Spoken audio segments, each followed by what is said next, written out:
إنا لله وإنا إليه راجعون كل نفس ذائقة الموت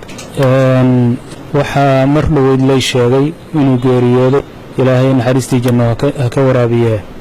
ugaas cabdiraxmaan ugaas khaliif oo run ahaantii aan isleeyahay wuxuu ahaa ugaas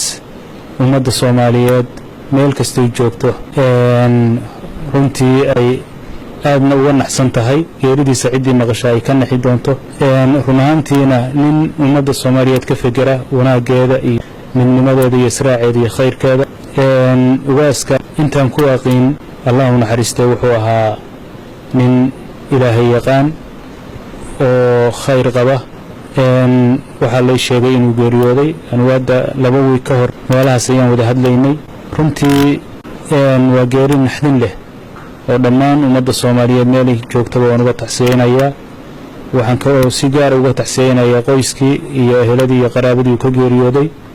gaar ahaan ummadda gobolka reer Hiiraan waxaan leeyahay ilaahay samir iyo iimaan dhamaanteen ay naga wada siiyo isagana naxariistii janno ilaahay ha geeyo Allahu naxariisto ugaaska hada wabillahi tawfiiq assalamu alaykum wa rahmatullah